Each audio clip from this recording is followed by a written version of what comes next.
স্বাগতম জানাইছো মোৰ YouTube channel দেৱজানীছ lifestyle and কিটচেনৰ অন্য এটা ভিডিঅ'লে। দেৱজানীছ লাইফষ্টাইল এণ্ড কিটচেন। গৰম পৰিছে নহয়নে? মই চাওকচোন একদম মই ঘামি জামি আছোঁ। মইতো অনবৰত ঘামিয়ে থাকোঁ আৰু গৰমত মোহাৰিয়ে থাকিব লাগে, ঘামিয়ে থাকোঁ। আৰু সেইকাৰণে ভাবিছোঁ গৰমৰ পৰা কেনেদৰে উপশম পাম, দেহাটোতো শীতল কৰি ৰাখিব লাগিব। সেই ভাবিছোঁ তৰমুজৰ চৰবত বনাওঁ। আৰু চৰবত যেতিয়া বনাম আপোনালোককনো কিয় নেদেখুৱাম, মইনো কেনেদৰে বনাওঁ তৰমুজৰ চৰবত, আপোনালোকৰ লগতো চৰবতৰ ৰেচিপিটো শ্বেয়াৰ কৰোঁ। আৰু গৰমত তৰমুজৰ চৰবতেই হওক, নেমুৰ চৰবতেই হওক, মানে দিনটোত এগিলাচ চৰবত খাব পাৰিলে ভাল। ঘৰতে পোৱা বস্তুবোৰে যদি আমি চৰবত এগিলাচ বনাই খাওঁ ভাল হয়, বাহিৰৰ পৰা কিনি অনা চৰবততকৈ। সেইকাৰণে মই সদায় ঘৰতে বনোৱা চৰবতটো খাবলৈ চেষ্টা কৰোঁ।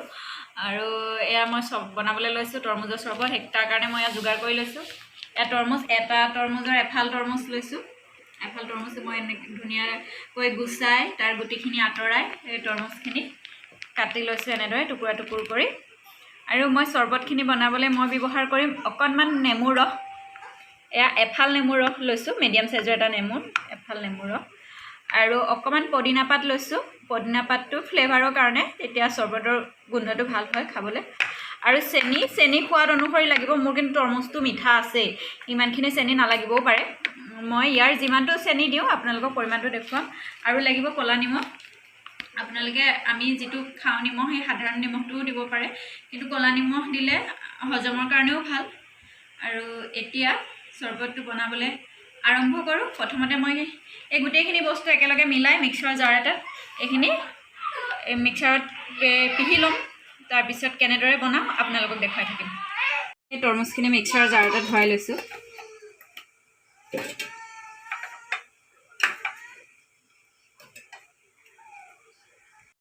মই তৰমুজখিনিৰ লগতে এয়া নেমু ৰসখিনি দি দিছোঁ। আৰু এতিয়া পদিনা পাতখিনি দি দিম আৰু চেনি দিম। মই চেনি এখন চামুচেৰে 3 চামুচ চেনিহে ব্যৱহাৰ কৰিছোঁ, যিহেতু তৰমুজটোত মিঠা আছে বুলি মই কৈছোঁৱেই। এতিয়া মই ইয়াত জোখমতে ক'লা নিমখখিনি দি দিছোঁ।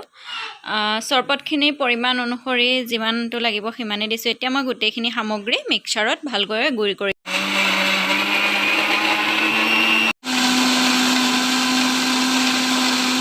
এইখিনি ভালদৰে চাকি ল'ম, যাতে ইয়াত থকা গোটা গোটাখিনি ৰৈ যায়।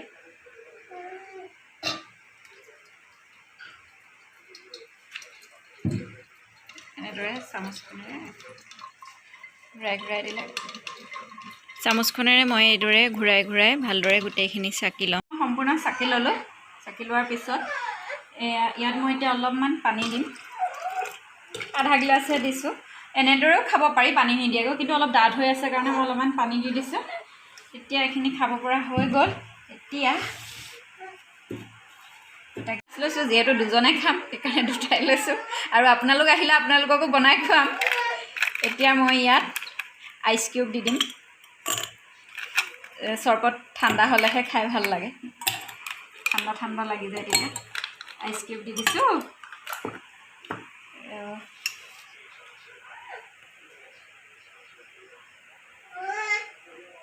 এয়া ৰেডি হৈ গ'ল ৱাটাৰমেলন জুইচ।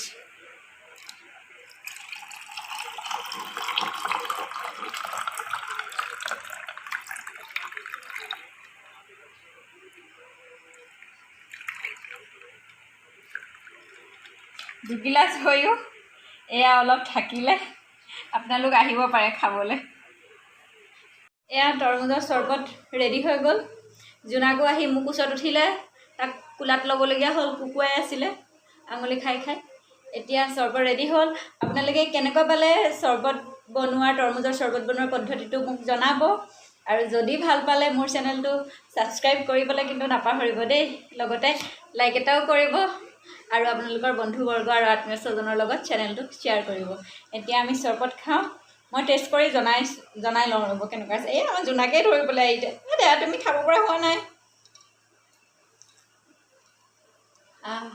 বৰ ধুনীয়া লাগিছে, একদম মানে প্ৰথম ঢোকতে গাটো ঠাণ্ডা পৰি গৈছে আৰু আইচ কিউব কেইটা দিয়া আছে কাৰণে একদম ঠাণ্ডা হৈ আছে আৰু সোৱাদটো মানে পদিনাৰ সোৱাদটো আহিছে ক'লা নিমখৰ সোৱাদটোও আহিছে বৰ ধুনীয়া হৈছে আপোনালোকেও এনেদৰে তৰমুজ আনি বনাই খাব ঘৰতে তৰমুজ এনেই কাটি টুকুৰা কৰি খোৱাতকৈ এনেকৈ চৰবত বনাই খাই বেছি ভাল লাগে আপোনালোকেও বনাই খাব তেতিয়াহ'লে তেতিয়া আজিলৈ ভিডিঅ'টো সামৰণি মাৰিলোঁ আৰু ইমান সময়ে ভিডিঅ'টো চাই থকাৰ বাবে আপোনালোকলৈ ধন্যবাদ যাচিলোঁ আকৌ লগ পাম নতুন এটা ভিডিঅ'ৰ সৈতে ধন্যবাদ